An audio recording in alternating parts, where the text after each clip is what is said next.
Bersatulah Indonesia,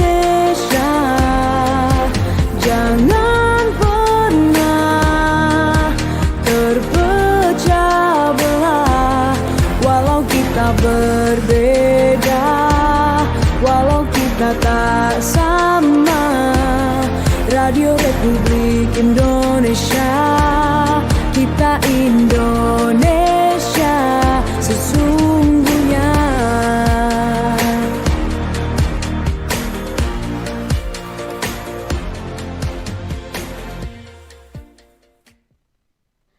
Ya, selamat pagi untuk Anda pendengar RRI Pro 1 Manado, kanal informasi dan inspirasi. Di pagi hari ini bersama saya, Yelin Salviani, yang akan memandu acara Sulut Bicara hari ini terkait topik kita, dampak melemahnya rupiah bagi ekonomi Sulawesi Utara ya. Dan tentunya seperti saya informasikan tadi, akan hadir beberapa narasumber gitu ya. Dan di pagi hari ini sudah hadir di studio Bapak Reza Dutulong ya, SST, Master Ekonomi Terapan ya Pak ya. Di hari ini yang sudah hadir di studio. Selamat pagi Pak Reza, apa kabarnya hari ini? Bisa dekat di mikrofon Pak. Selamat pagi Kak Ya. Yelin. Selamat pagi masyarakat Sulawesi Utara. Selamat pagi Mner Feki. Oke, baik. Ya masih hari ini Mner Feki gitu ya. Kita terhubung melalui Zoom hari ini Pak Reza. Yang pasti kita sapa juga nih ada Dr. Feki Ajemo Sinambau SEMS gitu ya, selaku akademisi di Fakultas Ekonomi dan Bisnis Unsrat. Halo, selamat pagi Dr. Feki. Selamat pagi Mbak Elin ya. Ya, apa kabarnya pagi, hari Pak ini? Karo. Selamat pagi. Baik. Salam sehat, sukacita. Iya, ya pasti luar biasa. Tapi sayang ya hari ini Pak Dr. Feki tidak hadir di studio gitu ya. Soalnya saya tadi siap. Oke, Cuma baik. kan baru diberitahu kan. Oke, baik. Ya pasti terima kasih sudah. Dari Binangun kan ke Tikala ya agak cukup Lumayan. bisa lebih setengah jam kalau macet kan. Oke, luar biasa. Tapi untuk mengefisienkan waktu, tentunya juga terima kasih Ya, hari ini apa-apa. sudah hadir melalui via Zoom kita gitu ya. Oke, baik, hari ini Dr. Feki dan juga Pak Reza, kita membahas tentang dampak melemahnya rupiah bagi ekonomi Sulawesi Utara gitu ya. Dan di hari ini juga disaksikan langsung di kanal YouTube kami di RRI Manado, dan tentunya juga nanti kita undang kebersamaan pendengar juga bisa sampaikan nanti pertanyaan atau bahkan pendapatnya gitu ya melalui line, telepon, SMS juga WhatsApp di 0821 9583 5080 atau juga melalui kolom komentar di YouTube kami di RRI Manado gitu ya. Oke, baik, mungkin saya akan membahas dulu tentang yang namanya dampak melemahnya rupiah bagi ekonomi Sulawesi Utara gitu ya. Kabarnya ini nilai tukar rupiah memang terhadap mata uang asing kerap menjadi perhatian karena memang ini berdampak langsung pada aktivitas ekonomi baik di tingkat nasional maupun daerah juga. Jadi ketika rupiah melemah, berbagai sektor itu dapat ikut terdampak juga gitu ya, mulai dari harga kebutuhan pokok, biaya impor, sektor usaha, bahkan investasi hingga daya beli masyarakat, itu kabarnya gitu ya. Dan yang pasti ini tadi juga ada banyak yang sudah bergabung di opini publik gitu ya. Tentunya kita juga ingin tahu gitu ya, mungkin dari Pak Reza dulu gitu ya yang sekarang ada di studio. Kita ingin menanyakan juga ini Pak, sebenarnya bagaimana nih pemerintah provinsi gitu ya melihat dampak melemahnya rupiah terhadap kondisi ekonomi Sulawesi Utara saat ini nih Pak? Baik, tentunya menyampaikan salam dari Bapak Gubernur, Bapak Mayor Jenderal TNI Purnawirawan Julius Silvanus Sarjana Ekonomi, dan Bapak Wakil Gubernur Bapak Dr. Victor Mayalangkai SHMH kepada seluruh masyarakat Sulawesi Utara, dan tentunya pemerintah provinsi secara strategis selalu memantau perkembangan terakhir perekonomian baik di tingkat internasional maupun regional, bahkan di tingkat nasional. Untuk itu kami dari pemerintah provinsi mencatat memang di kuartal 4 2025 nilai tukar rupiah kita melemah ya sebesar 6%. Bahkan di kuartal 1 2026, kami ulangi di kuartal 1 2026 pelemahannya agak mengecil ya, menjadi sekitar 4%. Nah, tentunya ini adalah fenomena yang kami pantau dan kami cermati secara strategis tadi. Memang kita melihat ada 4 jalur transmisi ya, melihat dampaknya ini. Tentunya dari tadi yang disampaikan inflasi barang impor, kemudian terkait dengan stimulus ekspor, Kemudian tentunya terkait dengan dampak lanjutan kenaikan suku bunga dan tentunya pengetatan likuiditas.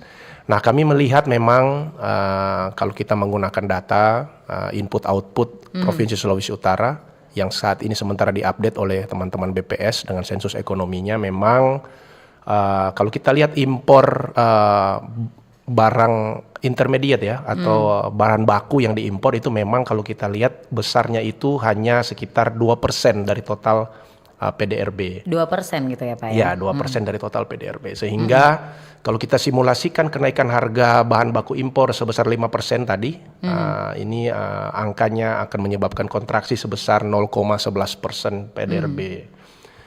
Sehingga kalau kita rinci lagi per sektor, memang tentunya sektor-sektor yang terdampak adalah sektor-sektor dengan penetrasi impor bahan baku yang lebih besar.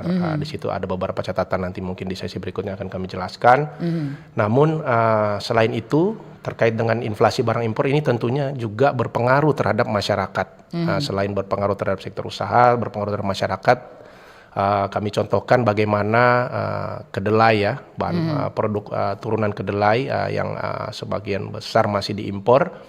Ini terpengaruh tentunya, termasuk juga di bahan-bahan bangunan ya, bahan bangunan dengan bahan baku impor. Sehingga kami mencermati ini dan menghitung potensi dampak inflasi ada di sekitar 0,015 sampai 0,03%. Artinya kalau dibandingkan dengan angka inflasi saat ini di angka 2, sekian persen, ini masih dalam batasan atau dalam magnitude yang masih terkendali.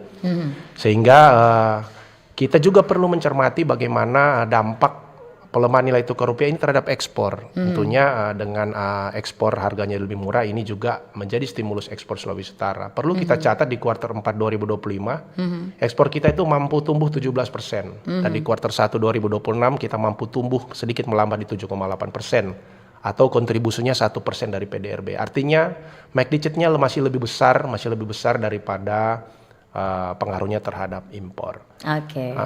Tapi memang pemerintah provinsi lebih melihat bahwa dampak dari pelemahan nilai tukar rupiah bukan pada dampak pada first round effect atau dampak langsungnya, tetapi pada dampak tidak langsungnya. Perlu kita cermati bahwa sebagai upaya untuk mengendalikan nilai tukar rupiah, BI sudah menaikkan BI rate sebesar 50 basis point. Nah, justru kami pemerintah itu sangat concern tentang kenaikan suku bunga acuan Bank Indonesia. Tentunya kita tahu bersama bagaimana kenaikan 50 BPS secara empiris itu berkorelasi dengan pelemahan pertumbuhan konsumsi sekitar 0,15% dan perlambatan investasi sebesar 0,4%. Nah, tentunya ini menjadi catatan, jangan sampai ini juga berpengaruh terhadap masyarakat yang masih memiliki pinjaman dengan bunga mengambang atau floating rate. Sehingga berpengaruh terhadap tertahannya konsumsi masyarakat. Nah, dampak-dampak inilah yang sebenarnya sangat-sangat menjadi concern dari pemerintah provinsi. Bagaimana nanti kita bisa istilahnya melakukan stabilisasi dari dampak lanjutan dari pelemahan nilai tukar rupiah. Dan satu lagi tentunya terkait dampaknya terhadap investasi. Di kuartal 1 kita sudah mencatat ya, investasi memang tumbuh ya di angka 18%. Nanti Menir Feki punya hitung-hitungan bagaimana dengan incremental capital to output ratio itu ada, Menir Feki sudah menghitung berapa minimal pertumbuhannya. Tapi memang investasi ini tentunya akan sedikit terhambat karena tingkat bunga dari suku bunga pinjaman yang tentunya akan menyesuaikan dengan kenaikan suku bunga bunga acuan dari Bank Indonesia. Nah, inilah dampak-dampak ya yang dicermati oleh pemerintah, dan kami punya strategi yang tentunya akan kami upayakan untuk menstabilisasi dari dampak ini terhadap perekonomian Sulawesi Utara, dan nanti mungkin akan kita bahas di bagian selanjutnya. Terima kasih. Dan yang pasti ini sangat menarik gitu ya. Dan bagaimana nih dari Dr. Feki sendiri gitu ya, dari perspektif akademik gitu ya, apa sebenarnya ini Pak penyebab utama pelemahan rupiah dan bagaimana sebenarnya pengaruhnya terhadap ekonomi daerah sendiri Pak? Silakan Pak Feki. Oke ya, jadi memang saya mungkin lebih banyak tinggal menanggapi apa yang dikatakan oleh Pak Karo ya. Saya kira sudah jelas semuanya. Memang pada intinya kan sebetulnya yang kita khawatirkan dengan pelemahan ini sebetulnya adalah inflasi, Pak Karo kan. Tapi catatan inflasi sampai dengan April kita itu tidak terlalu bergerak apa ya. Jadi malahan masih masuk dalam koridor ya. Masih masuk dalam target dan artinya relatif rendah lah gitu. Jadi ini yang paling kita khawatirkan ya. Nah, kemudian kita melihat ya bahwa pergerakan harga juga selama ini mungkin yang perlu juga saya tambah jelaskan, memang pemerintah kan menghitung betul ya. Jadi pemerintah pusat termasuk juga tadi Pak Karo, saya lihat juga terkesan memang gubernur intensif ya memperhatikan ini. Dan yang hebatnya kan kita kan sudah ada pada era data yang jelas ya, data yang jelas secara digital. Kita bisa memahami alur-alur seperti yang dikatakan oleh Pak Karo tadi, malahan sampai kepada input output ya. Jadi bagaimana terhadap komoditas dan sebagainya. Jadi kalau saya melihat ini yang mungkin belum ada. Kemudian begini kan, kita ini justru yang kita khawatirkan industri kita, Pak Karo kan, begitu kan. Tapi ternyata sampai kuartal 1 ya, industri kita cukup mantap ya. Kemudian malah cukup berkembang lebih tinggi dan nasional ya. Nah, jadi kalau kita lihat dan ini kan kalau masih bersifat jangka pendek ya. Jadi diperkirakan para pengusaha juga masih mengantisipasi dengan stok misalnya kan. Jadi misalnya katakanlah yang industri yang berkaitan juga dengan substitusi impor ya, menyangkut barang modal atau bahan baku. Itu kan masih ada juga ya. Nah, kemudian yang penting juga kita perhatikan ya. Saya kira juga saya mencoba melihat apa yang dikatakan oleh Pak Karo ini. Pemerintah ya, apapun yang dilakukan sekarang adalah betul-betul mengayomi ya kepentingan masyarakat, terutama kebutuhan pokok. Jadi kebijakan harga pemerintah pusat itu jelas dan ditopang oleh APBN yang relatif kapasitasnya cukup baik ya. Sehingga kita lihat misalnya mungkin seperti kedelai ya, kedelai yang dikhawatirkan oleh Pak Karo tadi kan memang kedelai ya. Tapi kan kedelai ini menjadi sesuatu yang perhatian pemerintah pusat karena ini menyangkut kebutuhan masyarakat luas ya. Saya kira orang makan tempe itu bukan cuma masyarakat kecil. Memang kita ini kan sudah lidah tempe, lidah tahu ya di mana-mana ya. Enak lengkap rupanya kalau. Tapi mengenai ini juga sudah diantisipasi ya oleh pemerintah sehingga justru kita lihat polisi pemerintah yang sangat dekat ini adalah berupaya untuk menstabilkan sedemikian rupa ya. Walaupun memang untuk BBM makin ketat ya, jadi yang subsidi itu makin ketat ya, dan ada juga isu bahwa mulai bulan depan mungkin yang harusnya menggunakan non subsidi itu ya memang sudah harus mengarah ke sana. Tapi ini kan masih merupakan langkah-langkah antisipasi dan kelihatannya belum ya, tapi tentu kita tetap berjaga-jaga. Nah, dan kemudian tentu yang perlu juga kita perhatikan sekarang adalah kadang-kadang para pihak menghubungkan kenaikan dolar ini berkaitan dengan seperti yang pernah terjadi krisis katakanlah 98 lalu. Kita ini kan sudah berbeda ya, jadi kenaikan aja seperti yang Pak Karo sudah hitung tadi hanya sekian persen ya. Jadi kalau misalnya waktu krisis dulu, oh itu ratusan persen, hampir 1000% malah waktu 98 ya. Nah kemudian kita waktu dulu sudah berhadapan dengan inflasi yang agak parah ya, tapi kita bersyukur karena memang TPID bekerja dengan intens ya, setiap bulan malah setiap minggu dipantau. Kalau tidak salah juga Pak Gubernur mungkin setiap bangun pagi Pak Karo ya, Siap. langsung tanya menyangkut harga-harga kebutuhan pokok ya. Siap. Jadi saya kira ini ya yang kita lihat. Kemudian yang paling penting juga sebetulnya dampak ini seperti yang Pak Karo katakan tadi ya, ini menarik sekali. Kita ini sebenarnya ada peluang ekspor kan. Justru dengan pelemahan ini akan mendorong ekspor kita karena pengusaha mendapatkan harga ekspor kan, tadi rupiah lebih tinggi kan, mereka lebih ada harapan keuntungan lebih tinggi ya. Kemudian yang menarik juga kita ini memang sedikit ketat untuk orang yang senang berpesiar ke luar negeri Pak Karo ya, termasuk juga dalam negeri ya, karena memang saya lihat untuk BBM yang dipakai pesawat ini mungkin dia tidak masuk dalam subsidi skema yang prioritas ya, sehingga berdampak pada meningkatnya harga tiket baik dalam negeri maupun luar negeri. Saya juga buka Traveloka tadi, memang sudah yang ke Singapura, ke Tiongkok, ke Jepang, ke Eropa itu memang agak lumayan harganya. Nah, ini memang sedikit memberikan pengetatan untuk kita keluar negeri, tapi sebaliknya justru kita sebagai daerah kunjungan pariwisata yang meningkat, ini peluang sebetulnya ya.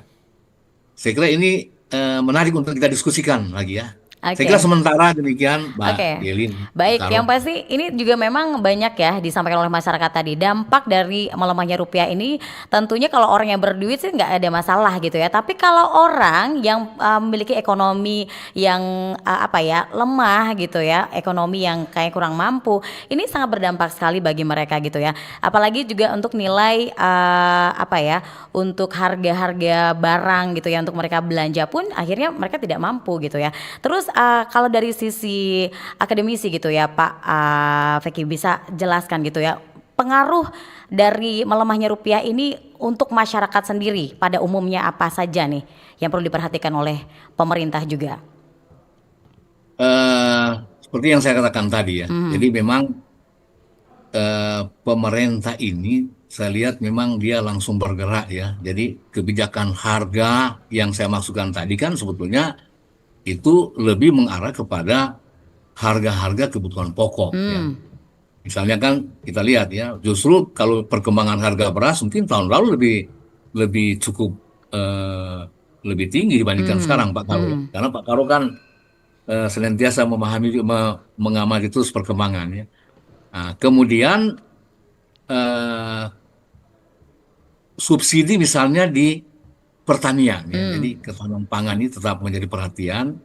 Kita tidak menyadari bahwa sebenarnya pupuk ini memang disubsidi dan petani tetap menerima dan lebih lancar ya sekarang ya. Jadi untuk usaha pertanian lebih lancar ya.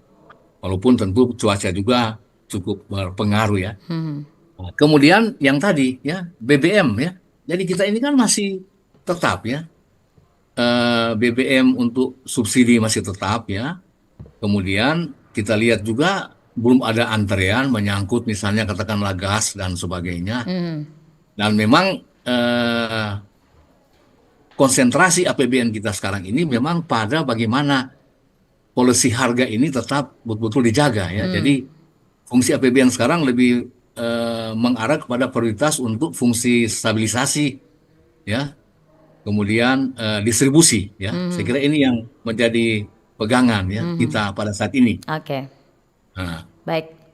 Yang pasti itu dari Pak Feki gitu ya. Yang pasti kalau dari Pak Reza sendiri gitu ya, selaku Kepala Biro Perekonomian Setda Provinsi Sulawesi Utara gitu ya, langkah-langkah apa nih yang sebenarnya harus dilakukan pemerintah daerah untuk menjaga stabilitas harga kebutuhan pokok ini agar tetap aman ini Pak? Ya, sebagaimana tadi disampaikan Menurut Feki tadi betul bahwa tim pengendali inflasi daerah baik di tingkatan provinsi maupun di 15 kabupaten kota ini sifatnya bekerja mohon maaf harian ya Pak ya. Jadi harian kami semua memantau di dalam satu sistem satu data yang dibangun oleh Kementerian Perdagangan. Jadi kita betul-betul memantau, utamanya adalah 20 komoditas bahan pokok yang 20 komoditas bahan pokok ya. Jadi pokok. yang sehari-hari memang dibutuhkan oleh seluruh masyarakat. Nah, ketika terjadi anomali atau terjadi kenaikan harga yang tidak seperti biasanya atau tidak dapat dijelaskan, ini tentunya secara langsung ditindaklanjuti oleh masing-masing tim pengendali inflasi daerah. Ini dibentuk di tingkat kabupaten kota, kemudian dan di tingkat provinsi, dan kita punya yang namanya tim pengendali inflasi pusat. Tetapi TPID beroperasi tidak hanya berpikir atau menindaklanjuti dari satu sisi saja. Tentunya kami berkepentingan kalau ada kenaikan harga produk-produk, karena ini yang dinikmati oleh petani sebagai contoh. Jadi tidak selamanya atau tidak serta-merta kenaikan harga ini kami pandang sebagai hal negatif. Sepanjang kenaikan harga ini boleh dinikmati petani, artinya apa? Nilai tukar petaninya kan naik. Jadi kami secara bijaksana melihat mana komoditas-komoditas yang terjadi kenaikan harga anomali dan bukan dinikmati oleh petani, itu yang kami tindak lanjuti. Nah, tim pengendali inflasi daerah bekerja bukan juga seperti pemadam kebakaran, nanti sudah naik baru kita intervensi, tidak. Bahkan tim pengendali inflasi daerah bekerja sama dengan Bank Indonesia, kita dari sisi supply betul-betul kita jaga ya. Dari tadi dibilang Mr. Feki dari sisi pupuk, dari sisi benih, ketersediaan lahan, dari sisi irigasi.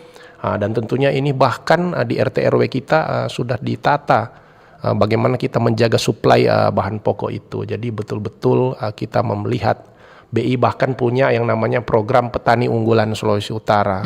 Jadi kita dalam sinergi TPID ini betul-betul mengawal keterjangkauan harga bahan pokok ini di dalam rumah strategi yang kita pakai, yaitu 4K.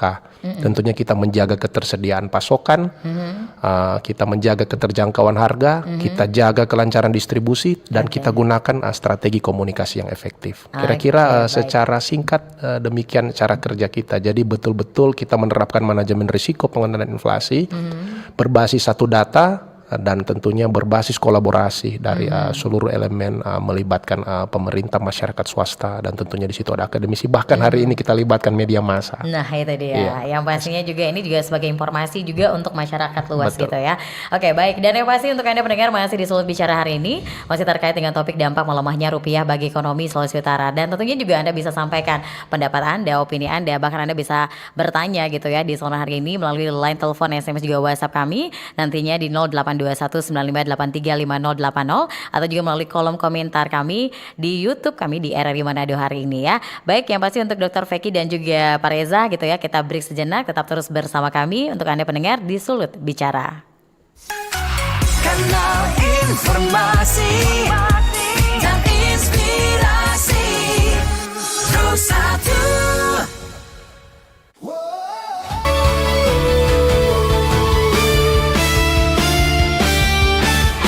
Sang telinga, dengarkan komentator idola, imajinasimu menyala. Tak peduli jarak dan waktu, kita bernyanyi satu lagu. Untuk semangat yang menyala, untuk dunia yang bersuara. Dari desa sampai kota, di udara kita bersama. Sepak bola dan cinta merdeka, merah putih di dada kita, walau berbeda tetap bersama. Sepak bola bahasa dunia, RRI suara Indonesia. RRI bersuara, piala dunia untuk semua. Satu gol, satu doa menggema ke seluruh Indonesia. RRI bersuara, piala dunia untuk semua. Satu gol, satu doa menggema ke seluruh Indonesia.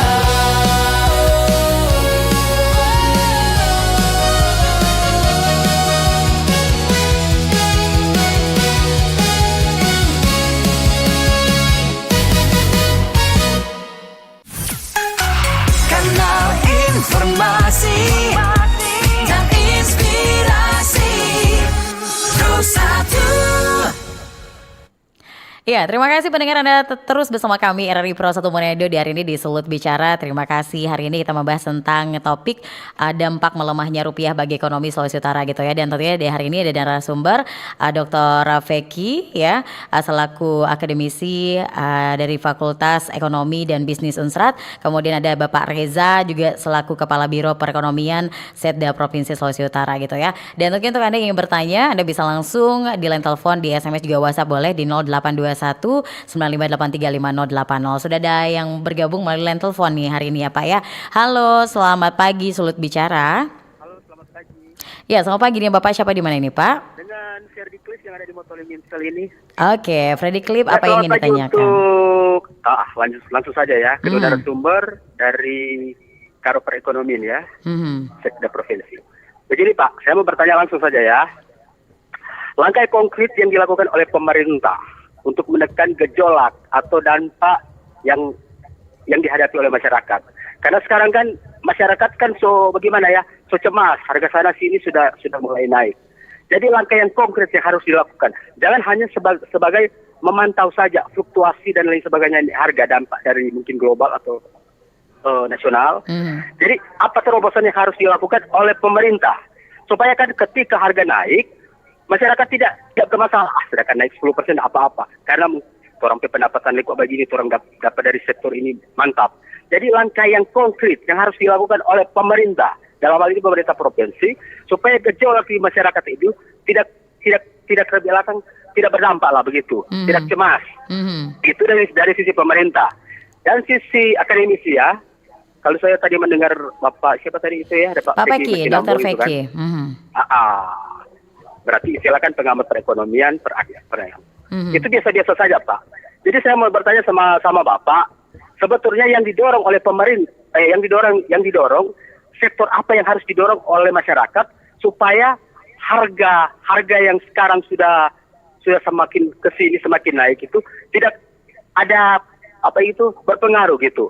Kayaknya tadi Bapak itu cuman selalu ke pemerintah. Apresiasi, tapi tidak ada gimana sektor ini harus diangkat, mungkin pertanian, dari kelautan, dari pertambangan dan lain sebagainya. Apalagi sekarang kita banyak tambang juga kan, banyak nikel atau emas dan lain sebagainya. Jadi dari sisi akademisi, apa yang harus dilakukan oleh masyarakat supaya masyarakat lebih gimana? Kita harus lebih, ternyata lah di sektor pertanian kita harus tingkatkan. Jangan selalu melulu ke pemerintah dalam arti ini. Karena kalau akademisi itu kan diteruskan, berarti itu harus berpihak kepada masyarakat supaya masyarakat itu tidak galau. Aduh, kita mau ke sana kayak begini. Jadi tolong dijelaskan oleh sisi pemerintah dan akademisi. Mungkin itu saja dari saya. Terima kasih. Oke, baik, terima kasih Clip di Motoling sama pagi. Nah, mungkin dari Pak Reza dulu nih menanggapi langkah konkret apa nih yang dilakukan oleh pemerintah gitu ya untuk dengan adanya dampak melemahnya rupiah ini ya, khususnya juga untuk bagi masyarakat nih. Silakan Pak Reza. Baik, tentunya kami menghargai ya Pak Cliff masukannya dan tentunya pertanyaannya tadi. Sebelum saya menjawab, perlu kita sadari bahwa kita sekarang berada di konteks yang terjadi bukan hanya pelemahan nilai tukar rupiah, tetapi kita juga saat ini menghadapi yang namanya kenaikan harga energi global. Nah, perfect storm ini maksudnya kejadian-kejadian yang berakumulasi ini memberikan dampak. Nah, kita perlu tahu dulu konteksnya agar supaya kita bisa melihat kira-kira seperti apa solusi yang terbaik. Nah, tentunya pemerintah Provinsi Sulawesi Utara melihat fenomena ini terus memberikan upaya konkret ya. Yang paling pertama tentunya menjaga agar subsidi ini tidak dicabut. Jadi secara continue ya, kami berkolaborasi dengan Pertamina sebagai penyalur dari BBM bersubsidi, memastikan ketersediaannya karena ini menurut kami ini sangat vital. Bagaimana BBM atau kebutuhan energi bersubsidi ini boleh tetap dirasakan oleh masyarakat. Termasuk di situ juga kita harus tahu bahwa kita terus menerima subsidi listrik, kemudian ada subsidi BBM, subsidi pupuk. yang secara total kami hitung itu sekitar 900 miliar per tahun, atau kalau kita bahagi jumlah penduduk itu sekitar 260 ribu sekian per orang per bulan. Artinya kita setiap individu di Sulawesi Utara ini menikmati itu. Itu yang pertama, untuk menjaga daya beli yang disampaikan Mbak tadi. Jadi langkah konkretnya adalah memastikan subsidi itu tetap ada dan tepat sasaran. Itu langkah konkret yang pertama. Kemudian langkah konkret yang kedua, tentunya kami sudah terus melaksanakan gerakan pangan murah di titik-titik berdasarkan manajemen risiko. Jadi di mana ada titik rawan pangan, di mana istilahnya di titik-titik yang betul-betul membutuhkan. Jadi pemerintah terus melaksanakan gerakan pangan murah. Yang paling terakhir kalau tidak salah ada di Kota Manado ya. Dan bukan hanya di Kota Manado saja, di 15 kabupaten kota juga kita laksanakan gerakan pangan murah. Nah tentunya ini kami harapkan bisa terus mengurangi beban masyarakat, khususnya untuk komoditas-komoditas bahan pokok. Itu langkah konkret yang kedua. Nah tentunya langkah konkret yang ketiga adalah perlu juga kita tahu bagaimana upaya pemerintah untuk terus memberikan akses kredit ya, kredit, terutama untuk usaha mikro kecil menengah melalui kredit usaha rakyat KUR dan tentunya kredit ultramikro agar supaya pergerakan ekonomi ini tetap ada, tetap jalan tetap gitu ya. jalan. Jadi di tengah penguatan nilai suku bunga, tentunya kami melakukan relaksasi di dalam tim percepatan akses keuangan daerah agar supaya masyarakat bisa ada pergerakan ekonomi. Dan perlu kita catat juga upaya konkret bagaimana pemerintah telah menetapkan upah minimum regional yang naik sekitar 6% ya dalam hitungan kita. Artinya masih lebih daripada inflasi. Itu salah satu upaya konkret yang dilakukan oleh pemerintah. Dan kalau ditanyakan apalagi upaya konkret dari semua dinas ya, seluruh perangkat daerah di pemerintah provinsi bermitra dengan perangkat daerah di kabupaten kota masing-masing. Kita terus menggalakkan di sektor-sektor pertanian seperti bantuan-bantuan benih, memastikan ketersediaan bahan-bahan sarana prasarana pendukung untuk pertanian. Ini menurut kami langkah konkret ya, menjaga supply agar supaya kebutuhan masyarakat tetap terpenuhi. Baik. Dan nanti kalau di list ini akan ada banyak langkah konkret yang sudah dilakukan pemerintah dan kami akan selalu lewat satu pintu, lewat Dinas Komunikasi Informasi ini tentunya bisa menyajikan. Memang selalu dari dulu itu PR kita adalah bagaimana informasi apa yang dilakukan pemerintah tuh tersosialisasi sehingga masyarakat tidak bertanya juga tahu bagaimana langkah konkretnya seperti apa yang sudah dilakukan. Nah, jangan sampai ada miskomunikasi. Iya. Nah ini kami tentunya berharap Radio Republik Indonesia sebagai lembaga penyiaran publik ini tentunya akan semakin intens. Makanya kami di tengah kepadatan tugas berupaya untuk hadir karena kami ingin menyampaikan pada masyarakat bahwa pemerintah tetap hadir dan merasakan. Bahkan kami turun lapangan, kami tahu perkembangan karena tadi kenaikan harga bahan baku plastik tadi kan harga minyak goreng. Papa saya setiap hari berjualan cucur Kak Yelin, jadi saya tahu jadi perkembangan naiknya harga minyak goreng, kemudian kenaikan harga bahan baku untuk bahan bangunan ya. Nah tentunya memang kalau kita hitung dari total basket konsumsi masyarakat Sulawesi Utara itu memang masih kecil. Nah, saya saya selalu sebagai ekonom saya berbasis data, jadi saya tidak membentuk opini, bukan. Tetapi kalau kita lihat harga Brent price sekarang ini sudah turun di bawah $100. Jadi kekhawatiran kita terkait dampak kenaikan harga ini semoga ini sudah bisa agak ini karena dapat dari pergerakan ini saya bisa memforecast bahwa kebijakan pembatasan ini tidak akan dilakukan karena sudah turun dari 118 USD per barrel untuk harga Brent. Jadi jadi posisi hari ini kita sudah di bawah 100 USD per barrel untuk harga energi. Semoga masyarakat tidak usah khawatir terkait dengan kenaikan harga untuk BBM. Oke, baik. Yang pasti masih akan terus diperjuangkan juga oleh pemerintah gitu ya, Iya. untuk membantu masyarakat agar subsidi ini juga tidak dicabut gitu Tidak ya. dicabut. Oke, baik. Dan yang pastinya tadi juga untuk Pak Feki gitu ya, ada pertanyaan tadi dari Fedi Clip gitu ya. Dokter Feki, di sini sektor apa nih yang kira-kira tuh cocok untuk masyarakat lakukan gitu ya di saat krisis seperti saat ini gitu ya. Apa yang dilakukan oleh masyarakat nih, Pak Dokter Feki? Tapi sebelumnya ada telepon yang sudah masuk ya. Halo, selamat pagi Sulut Bicara.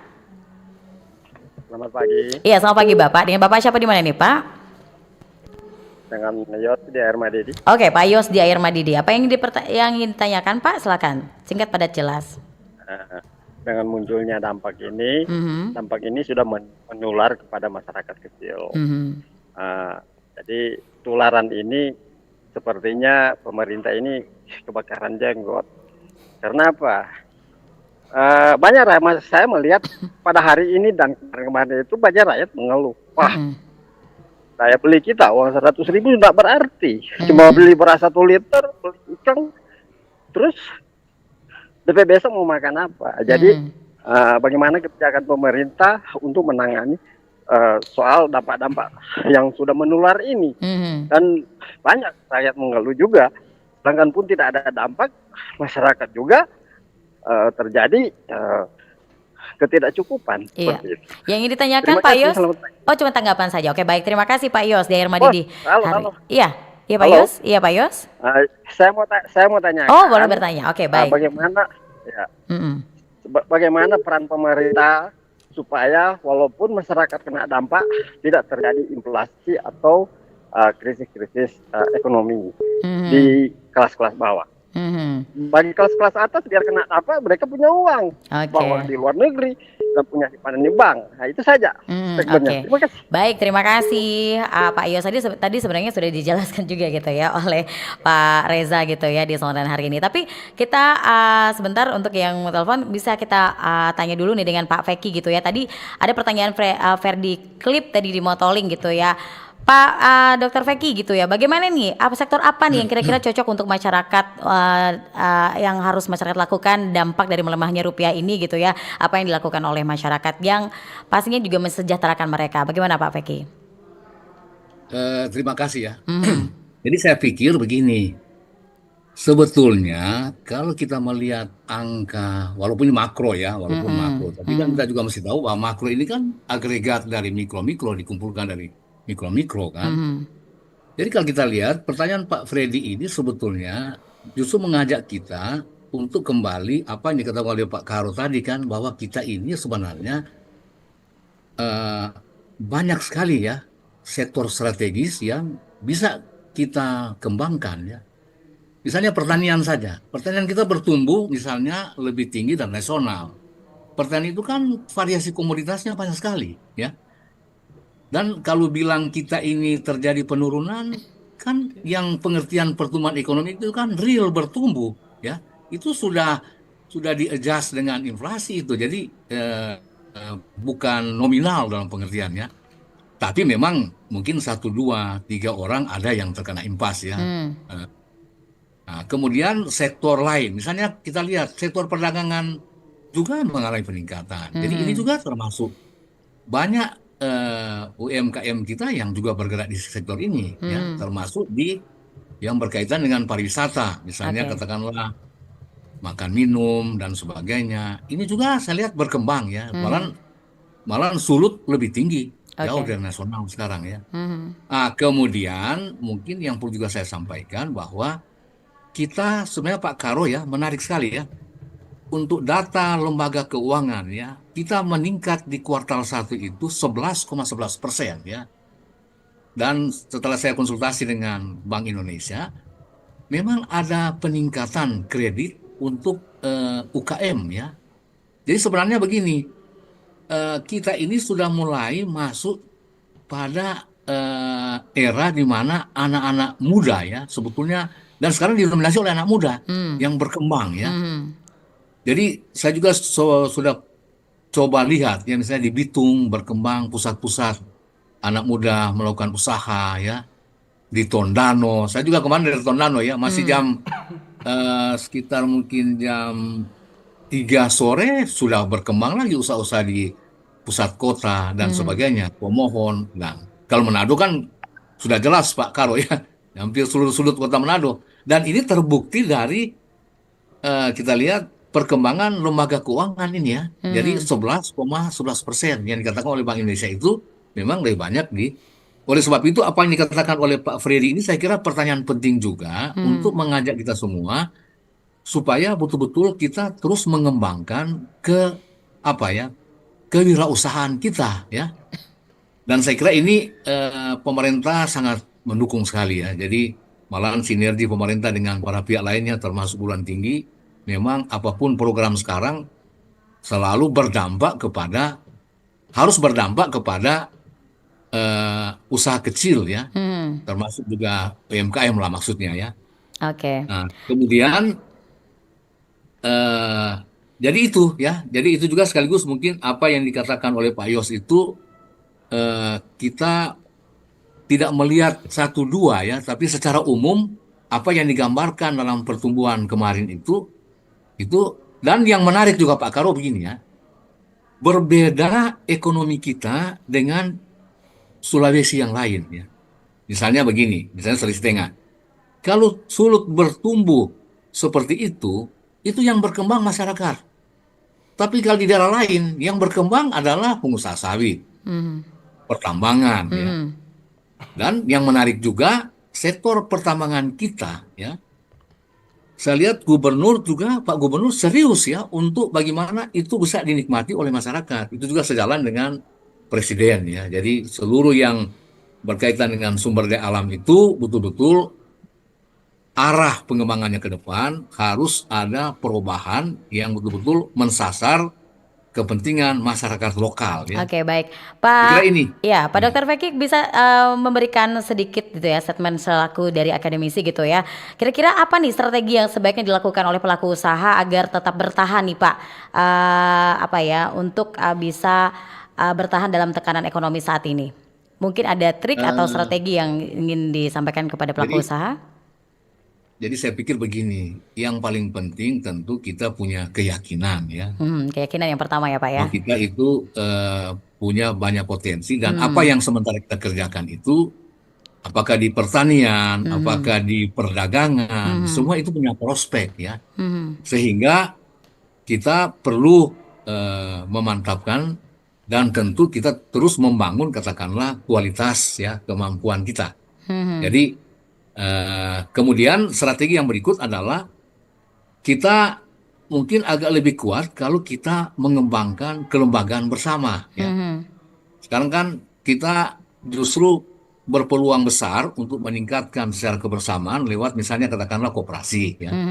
Berbeda koperasi sekarang dengan koperasi dulu. Iya. Koperasi sekarang sudah diisi dengan integriti yang kuat ya.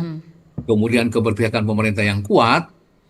Dan kalau kita buka misalnya katakanlah koperasi katakanlah di ASEAN ya, negara ASEAN, Asia pada umumnya, Eropa, semuanya luar biasa justru. Kita malah dulu pernah terjebak dengan yang non integriti itu ya.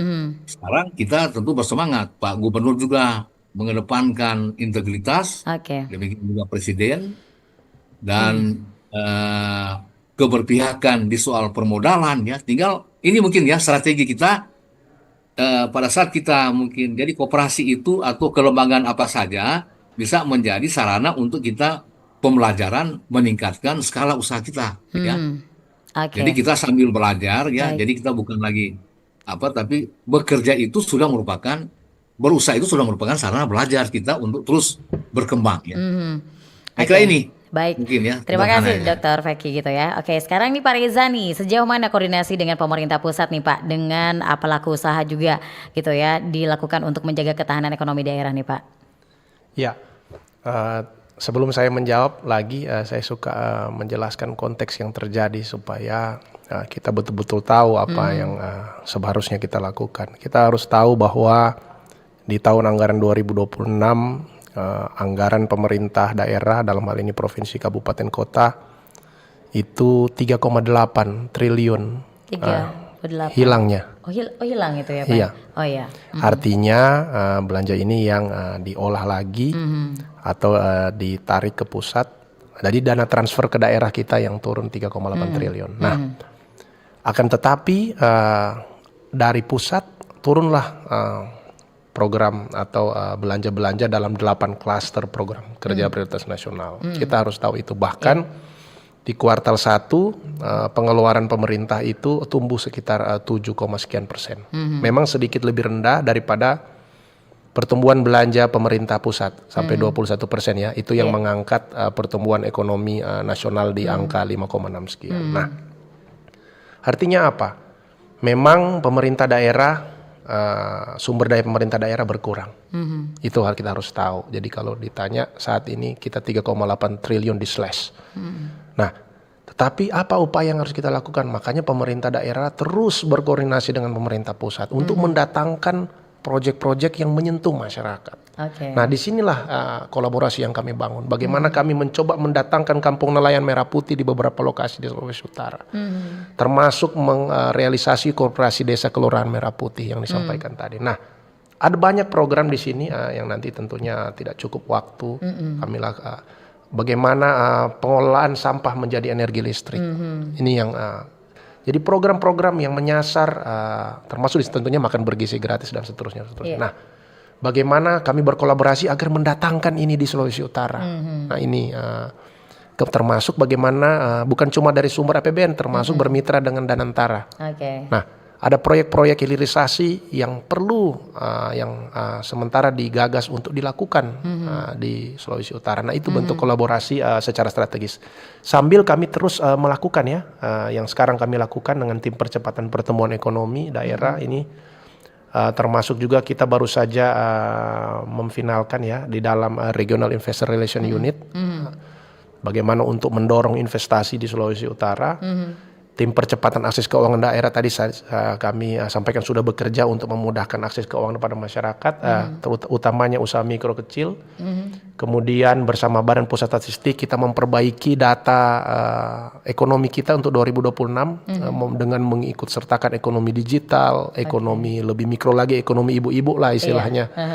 Nah, ini bagaimana kita memperbaiki agar supaya pengambilan keputusan ini bisa lebih tepat sasaran lah, seperti itu. Termasuk juga tadi ya tim pengendali inflasi daerah bersama Bulog, bersama Bank Indonesia, dengan gerakan pengendalian inflasi dan pangan sejahtera, gerakan pangan murah, termasuk kita juga bantuan pangan kan tetap kita berikan.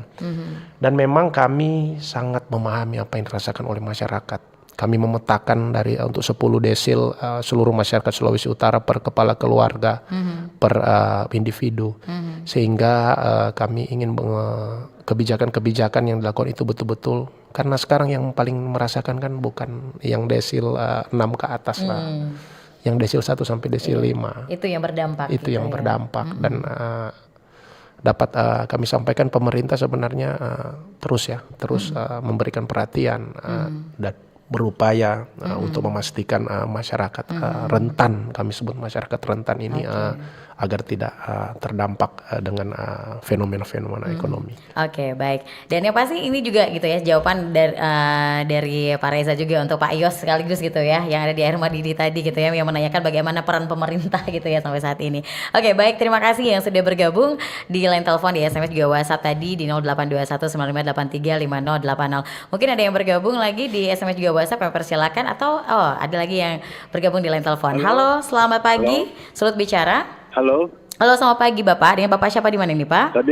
Tabea. Dengan Bapak siapa? Di Dengan mana? Heri. Pak Heri. Pak Heri di Tateling. Oke, Pak Heri, silakan. Sudah lama saya menunggu di telepon ini. Oke, baik Pak Heri. Apa yang Selesai disampaikan? menerima telepon tadi langsung tersambung dengan saya. Oke.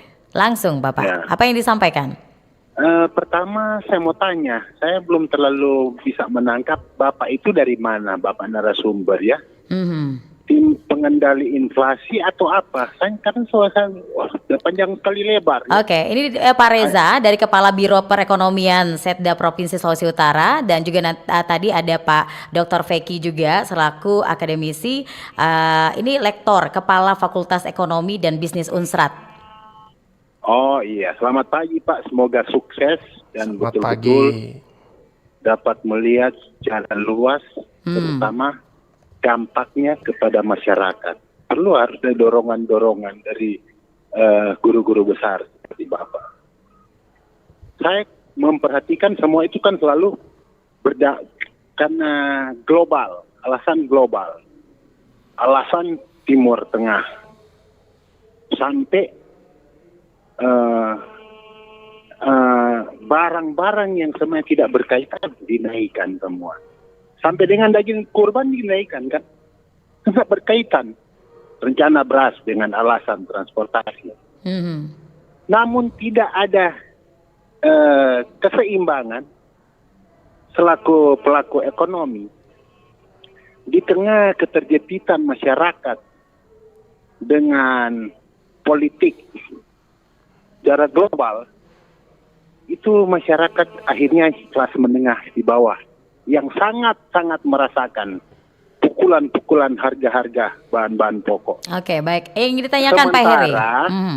Sementara pemerintah tidak memperhatikan yang sebenarnya bantuan sosial betul so kena sasaran atau enggak, subsidi kena sasaran enggak, betul atau enggak, dan sudah berjalan seperti apa.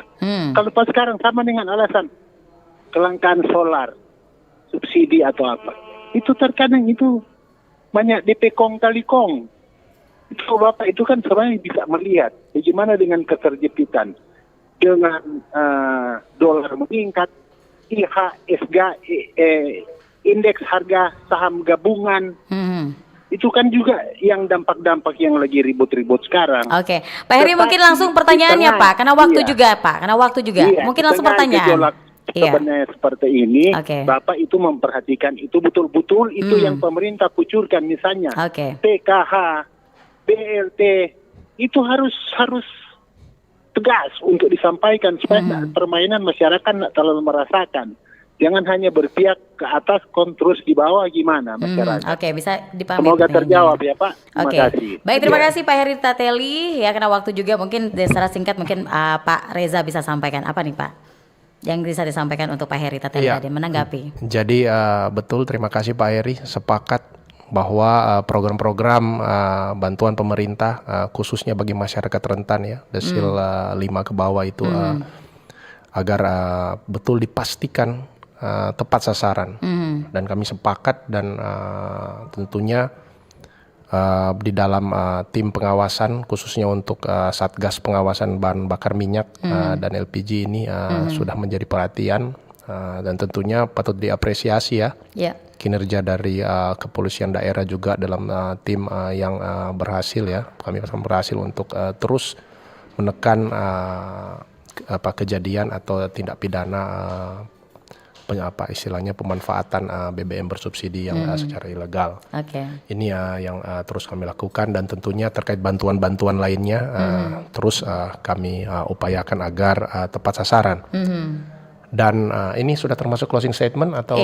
Mungkin terakhir ini Pak, yang istilahnya apa yang yang sudah dilakukan? Apakah ini juga pedagang-pedagang nih Pak? Apakah pedagang-pedagang juga? Pedagang-pedagang ini juga sudah tahu keadaan seperti ini. Ada juga yang bermain harga gitu ya. Betul. Yang pasti ini juga yang mungkin bisa disampaikan nanti oleh Bapak gitu ya, Pak Reza dan juga Pak Dr. Vicky gitu ya. Kira-kira apa langkah paling realistis yang bisa dilakukan masyarakat menghadapi dampak pelemahan rupiah, dan terakhir langsung statement closing statementnya gitu ya, apa harapan terhadap ketahanan ekonomi Sulawesi Utara ke depan gitu ya, mungkin Pak Reza. Baik, tentunya kami menghimbau kepada seluruh masyarakat bahwa yang paling penting dari semua ini adalah bagaimana kita terus mempertahankan ketahanan daerah kita. Kita tahu kita punya posisi yang strategis, kita punya sumber daya yang melimpah, kita punya demografi, sumber daya manusia yang sangat baik.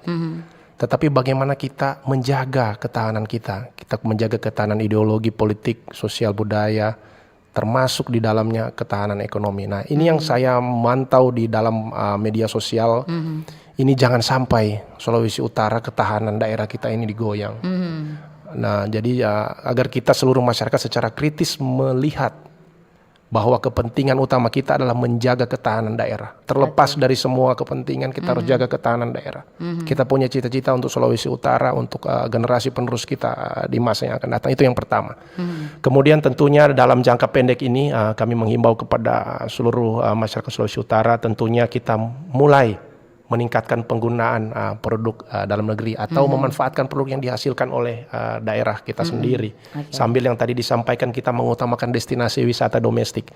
Sebagai contoh Sabtu Minggu kemarin saya bersama keluarga mencoba mengunjungi wisata domestik misalnya di daerah Tateli tadi ya di tempat Pak Heri ya. Iya. Nah, seperti itu. Jadi tidak perlu berwisata ke luar negeri Pak Amner Feki. Hanya di dalam kota pun juga ya ada kita banyak. bisa menggerakkan ekonomi daerah Sulawesi Utara. Dan tentunya bagi masyarakat menengah ke atas tentunya tidak melakukan transaksi tindakan spekulasi valuta asing ya. Malah kita malah menekan ya. Menekan rupiah dengan membeli instrumen dolar ataupun mengalihkan portofolio dari instrumen investasi berdenominasi rupiah seperti surat berharga negara. Jadi tolong yang masyarakat menengah ke atas kita kolaborasi lah istilahnya ya. Ini bukan saatnya. Memang kalau disampaikan saatnya profit taking iya, tapi coba kita berpikir lebih ketahanan daerah, ketahanan nasional. Dan tentunya yang terakhir saatnya kita untuk lebih membudayakan ya efisiensi energi. Kita tahu sekarang harga energi walaupun tadi ya Brent price sudah kembali di bawah $100 ya, kabar baik untuk kita semua.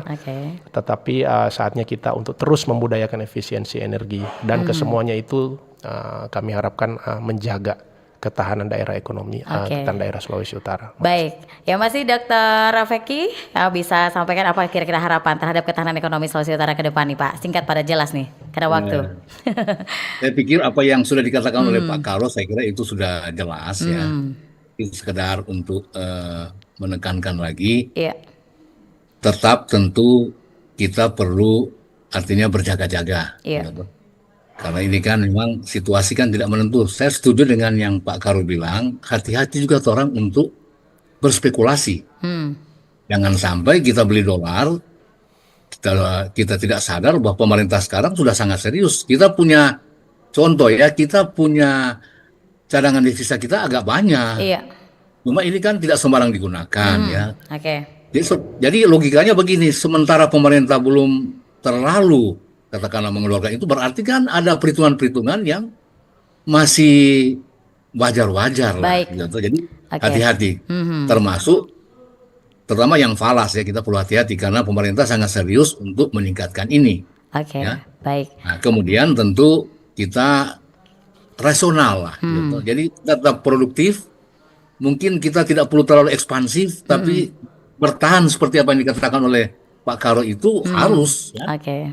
Selama Tuhan masih menciptakan ada kebutuhan, berarti kan apa yang kita produksikan itu dibutuhkan ya. Jadi tentu kita memperhitungkan betul ya untuk ekspansi ya. Kita perlu melihat secara rasional ke depan ya. Dan berhemat ya. Berhemat. Betul, Mener Feki. Dan hari ini Mener Feki rupiah sudah turun di 17.600 ya. Artinya dampak dari kenaikan suku bunga ini sudah langsung berdampak ya benar. Terasa gitu ya dampaknya gitu ya. Dan yang pastinya ya Mas, karena waktu juga hari ini sebenarnya banyak yang ingin ditanyakan gitu ya, yang ingin disampaikan juga untuk masyarakat ya, kita di hari ini yang mendengarkan siaran kita di Solo Bicara. Tapi kita ucapkan terima kasih dulu nih untuk semua narasumber yang sudah hadir hari ini. Dr. Feki, terima kasih sudah hadir walaupun melalui Zoom, sampai tahu nanti bisa hadir di studio gitu ya di Pro 1 di lain kesempatan. Dan juga Pak Reza, terima kasih hari ini juga sudah hadir gitu ya di studio di hari ini. Kita membahas terkait topik dampak melemahnya rupiah bagi ekonomi Sulawesi Utara. Memang ini sangat-sangat luar biasa gitu ya topik yang kita angkat, yang pastinya juga tetap berpikir positif tadi seperti yang Bapak katakan tadi, tetap bersabar. Tentunya pemerintah tidak tinggal diam, pastinya pemerintah tetap berusaha untuk memberikan yang terbaik untuk masyarakat gitu ya. Baik, terima kasih juga yang sudah bergabung melalui line telepon, SMS juga WhatsApp di Spontan hari ini. Dan saya Galin Salviani mau klik kerabat kerja yang bertugas mengucapkan terima kasih kebesaran Anda, dan tentunya tetap terus bersama Pro 1 Manado, kanal informasi dan inspirasi. Selamat pagi. Bersatulah Indonesia, jangan pernah terpecah belah. Walau kita berbeda, walau kita tak sama.